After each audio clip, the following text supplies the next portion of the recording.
Impact TV News na adom butaram na uksari. Manipur की हौजिक ओइबा तंगदु लेता तब फिबम असिदा एमएलए मिनिस्टर चिंग यामना तोइना दिल्ली दे चतुना केम तौदुना central leader सिंग उननबा appointment लौनबो होटनरी हाइबसी याम इकाइनिंगाइनि state अमगी legislature सिंग मखोगी central leader सिंग उननबा appointment लौनबो होटनबा मतम सांगना केम तौबा अमदी उनबगी अयाबा पिरक्त्रि हाइबगी थौदोक कया थोखरे मसिदगी खंबंग ngमलिबदी सेंट्रल लीडर सिंग मणिपुर की एमएलए मिनिस्टर सिंगबु लुमन लौदि हाइबनी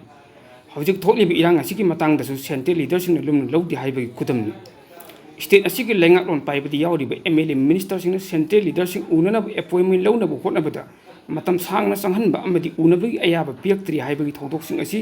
करीदगी ओइरखिबनो हाइबा तारबदी एमएलए अमदी मिनिस्टर सिंगी मफमदा पॉलिटिकल इमेच्योर ओइबा सिंसियरिटी लेतबा ट्रांसपेरेंसी अमदी अकाउंटेबिलिटी लेतबग लोइनना मसागी मथौ मथक खंगदबगिनि हाइबि याय लोइनना मखोइ मखोइ ओइबा मथौ पांथोकनब होटनबगी महूट अमना अमबु थाजनदबा अमदी मरुओइना लेंगाक इंथुरगा मखोइना लेंगाक की चुकली पाइनब होटनबा पॉलिटिकल कंस्पिरेंसी ओइबदगी सेंट्रल लीडर सिंग मखोइबु लुमना लौदबनि हाइबि याय स्टेट असिगी रूलिंग बु ओइरो ओपोजिशन बु ओइरो एमएलए सिंगी मफमदा मिनिस्टर ओइदब नत्रगा लेंगाकलोनगी चुकली पाइद्रबदी लेबाक मियांगि थबक तौब ngamdabagi मौं उब फंग्लिबसी यामना लेबक थीबनी एमएलए सिंग निंगसिंगबु याबदी एमएलए अमसुंग मिनिस्टर ओइद्रबसु लेबाक मियांगि सेवा तौब ngamba हाइबसिदी यामना तांगबु याय मलेमगी लेबाक सिंग फावखिबा लुचिंगबु कया मिखल थेंगनदबा मरेबाक मियांगि याइफनबु खोटनबदा कथोकपदना मथौदांग ओइगिबा सकनाइरब मिय कया लैखे मखोइसिंग अदुगी मफमदा मागी मागी लेबाक अदुगी मियामना अमदी मलेम पुनमकना लुचिंगबु अम ओइना अवांग थक्ति इकाइ खुमने अदुबु इंडिया की अवांग नोपक सिदाइदा लैरिबा बॉर्डर स्टेट अम ओइरिबा मणिपुर पॉलिटिशियन नि हाइरिबा सिंगना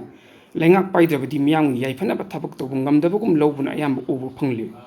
मखोइसिंग असिगी मरक्ता मियांगि म्यूट ओइरगा लेबाक मियांगि सिंथानिंगाइ ओइबा मसक खरदी तोरंगी खनबगी महूता एमएलए मिनिस्टर ओइरगा सेंजा थुमजा चथदुना मसागी पुकै लंगै चोना होटनगनि खल्ले पॉलिटिक्स हाइबा अवांग मथाकी सिनफम असिबु ललोनपुर ओइन लौदब नते मसिमकना लमदम असिगी पॉलिटिशियन सिंगु मियामना इकाइ खुमना उटपगी महूत फम पाम्बा सेंजा थुमजा तौबा फेवरेटिज्म नेपोटिज्म अमदी अचान मिराइ नाइबा ओइना लौनब्रा हाइबसिन मणिपुर की पॉलिटिशियन सिंगी मफमदा मरेबाक अमदी मरमदा मियामबु थमोइ सेंगना नुंसीबा ngamba अमदी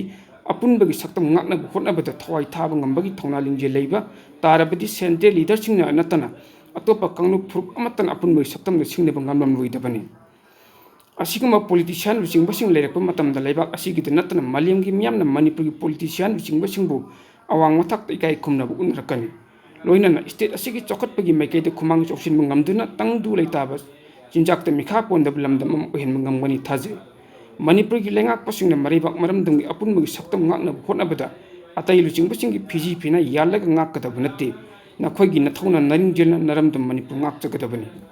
चैनल असेबु सब्सक्राइब लाइक शेयर अमदी कमेंट तौबीदुना सपोर्ट तौबियो हाइजरी इपेक्ट टीवी ना दोंबो थगच्चरी।